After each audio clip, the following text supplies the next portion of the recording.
Hello everybody, स्वागत है आपका आपके अपने यूट्यूब चैनल डॉक्टर फैसल पर। और मैं हूं आपका अपना मुन्ना भाई एमबीबीएस यानी डॉक्टर फैसल। आज जो टॉपिक है वो है तो छोटा सा, लेकिन है बहुत काम का।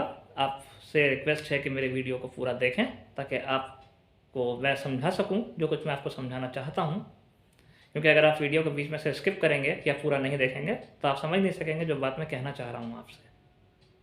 देखिए, आज का टॉपिक मेरा ये है कि क्या हमें टेस्ट कराने चाहिए, या क्या हमें टेस्ट करा कर इलाज कराना चाहिए, या हमें बिना टेस्ट कराए ही इलाज कराना चाहिए।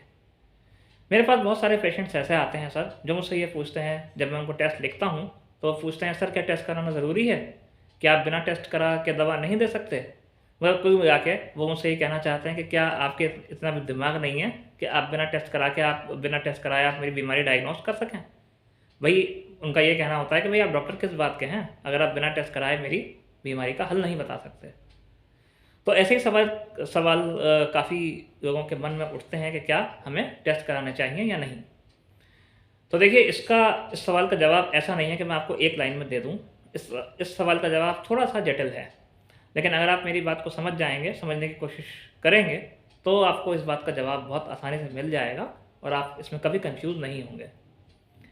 देखिए, डॉक्टर टेस्ट कब कराता है? बीमारियों के लक्षण दो तरह के होते हैं। एक तो लक्षण होते हैं कॉमन, जो हर किसी को होते हैं, जो हर कोई जानता है, और उसमें कोई भी टेस्ट कराने की ज़रूरत नहीं होती है आमतौर से। जैसे किसी को ज़ुकाम हुआ है और सिर्फ ज़ुकाम है, नाक बह रही है, सिर में दर्द है, हल्का सा बुखार है, और कोई ऐसा ख़ास उसको ऐसा परेशानी नहीं है, बस हल्का फुल्का उसको ज़ुकाम है और वैसे वो ठीक महसूस कर रहा है, कोई ऐसी बड़ी प्रॉब्लम नहीं है। तो इसमें क्या है कि आमतौर से टेस्ट कराने की फ़ौरन ज़रूरत नहीं होती है अगर ज़ुकाम लंबे समय तक ना रहे तो। यानी कि अगर उसको ज़ुकाम हुआ है और बहुत सीवियरिटी नहीं है, तो ये हम सब जानते हैं क्योंकि ज़ुकाम को हम लोग सब एक्सपीरियंस कर चुके हैं। और आमतौर से हम सब जानते हैं कि ज़ुकाम आमतौर से 5 से 7 दिन में ठीक हो जाता है बिना कोई टेस्ट कराए हुए। इन्फ्लुएंज़ा कहते हैं इसको आम मेडिकल वर्ड्स में। तो इन्फ्लुएंज़ा वायरस का इन्फेक्शन जो है वो आमतौर से 5 से 7 दिन में अपने आप ठीक हो जाता है बिना इलाज के, बिना किसी टेस्ट के। अगर आप इलाज नहीं भी कराएंगे इसका तो कोई फ़र्क नहीं पड़ेगा, थोड़ी परेशानी तो होगी आपको, लेकिन अपने आप ठीक हो जाएगा। लेकिन लेकिन लेकिन टेस्ट की ज़रूरत कहाँ पड़ती है सर? टेस्ट की ज़रूरत वहाँ पड़ती है जहाँ सिम्टम कुछ और इंडिकेट कर रहे हों। नॉर्मल सिम्टम के साथ साथ कुछ ऐसे सिम्टम भी हों जो अलार्मिंग हों, जो हमारे दिमाग में अलार्म बजाते हों, डॉक्टर के दिमाग में अलार्म बजाते हों। जैसे मान लीजिए किसी आदमी को हल्का सा बुखार है, लेकिन बुखार उतर नहीं रहा है आमतौर से दवा देने से, और उसका वज़न एकदम गिरता चला जा रहा है। या उसको काफ़ी लंबे समय से डायरिया है, लेकिन डायरिया ठीक ही नहीं हो रहा, तो उसका वेट जो है एकदम से कम होता चला जा रहा है। तो यहाँ पर क्या होगा? बिना टेस्ट कराए हुए डॉक्टर इलाज नहीं कर सकते। इसके अलावा अगर कोई पेंडेमिक फैली हुई है या कोई एपिडेमिक फैली हुई है, तो उस समय पर डॉक्टर आपको टेस्ट कराकर ही दवा देना बेहतर समझते हैं। जैसे कोविड के टाइम पर अगर मामूली ज़ुकाम भी लोगों को हो रहा था तो हम लोग टेस्ट करवा रहे थे, क्योंकि आपको पता है कि कोविड के जो शुरुआती लक्षण हैं वो बिल्कुल नॉर्मल ज़ुकाम बुखार जैसे होते हैं, इन्फ्लुएंज़ा जैसे ही होते हैं। लेकिन वहाँ टेस्ट कराने की ज़रूरत इस वजह से थी क्योंकि कोविड उस समय था। इसके अलावा हमारे शरीर में कई बार कुछ ऐसे परिवर्तन होते हैं जो हमें ऊपर से देखने में पता नहीं चलते, उसके लिए अंदर से जाँच कराना ज़रूरी है।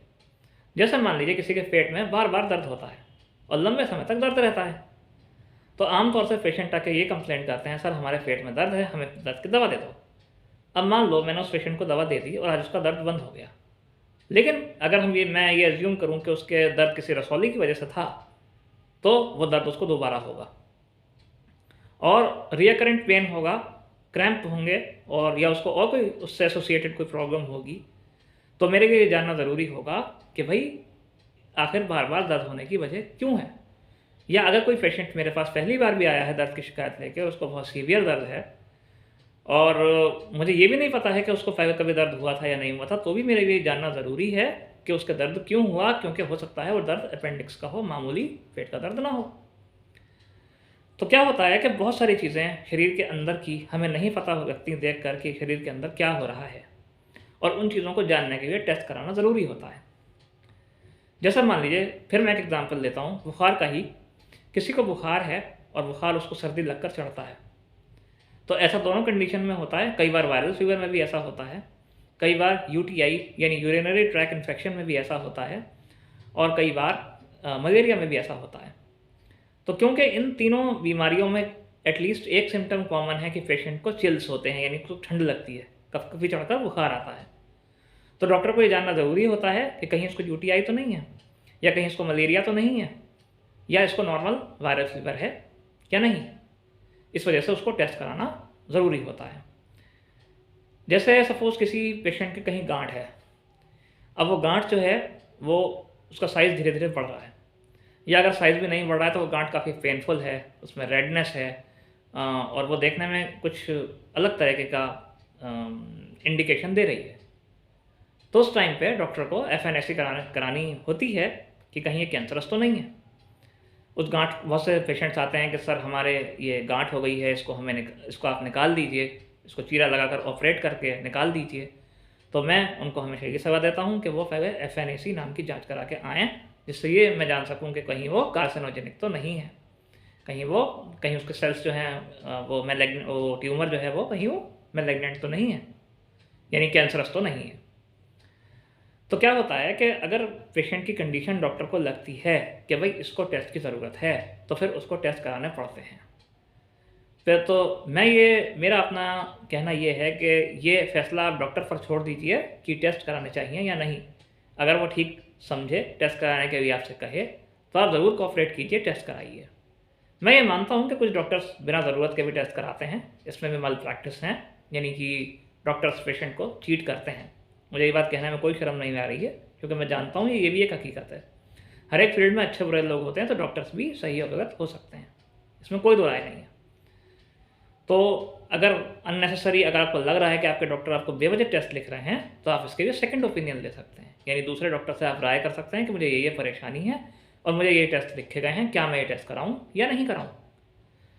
तो ऐसे में आपका फैमिली डॉक्टर या दूसरा डॉक्टर ज़रूर आपकी हेल्प करेगा, और वो आपको बताएगा कि कौन से टेस्ट ज़रूरी हैं और कौन से नहीं हैं। तो जो ज़रूरी टेस्ट हैं वो आप करवा सकते हैं, जो गैर ज़रूरी हैं, जो फिलहाल उस समय इंपॉर्टेंट नहीं है, आप उनको इग्नोर कर सकते हैं कुछ टाइम के लिए। इसके अलावा देखिए, टेस्ट कराना इस वजह से भी ज़रूरी होता है कि शरीर के अंदर कोई भी परिवर्तन कभी भी किसी भी समय हो सकता है। कुछ पेशेंट्स ऐसे भी आते हैं मेरे पास जो कहते हैं, अरे डॉक्टर साहब अभी तो हमने 6 महीने पहले टेस्ट कराया था, आप दोबारा क्यों करा रहे हो। तो यहाँ मैं आपको बता दूं कि चाहे जैसे एक्सरे है, अल्ट्रासाउंड है, या ब्लड के टेस्ट हैं, ये 3 महीने के लिए वैलिड होते हैं, यानी कि 3 महीने के बाद फिर इनको हमें रिपीट कराना होता है अगर कोई प्रॉब्लम आती है तो, क्योंकि 3 महीने के अंदर अंदर शरीर में काफ़ी सारे चेंजेस हो जाते हैं। इस वजह से इन टेस्ट को अगर डॉक्टर दोबारा रिपीट कराता है तो मैं समझता हूँ उसमें कोई बुराई नहीं है। वो पुराना टेस्ट को कंसिडर इसी वजह से नहीं करता है क्योंकि 3 महीने में कुछ बीमारियाँ ऐसी होती हैं जिसमें बहुत जल्दी जल्दी शरीर में चेंजेस होते हैं, और 3 महीने में शरीर में चेंजेस हो जाते हैं। तो मैं उम्मीद करता हूँ आपको समझ में आ गया होगा कि टेस्ट कराना क्यों ज़रूरी है, और टेस्ट कराएं या ना कराएं, और अगर टेस्ट कराएं तो क्यों कराएं। आपको इस सवाल का जवाब मिल गया होगा। फिर भी अगर आपका कोई सवाल है, कोई शंका है, तो आप मुझे कॉल भी कर सकते हैं, डिस्क्रिप्शन में मेरा आपको नंबर भी मिल जाएगा, और आप मुझे कमेंट करके मुझसे सवाल भी पूछ सकते हैं।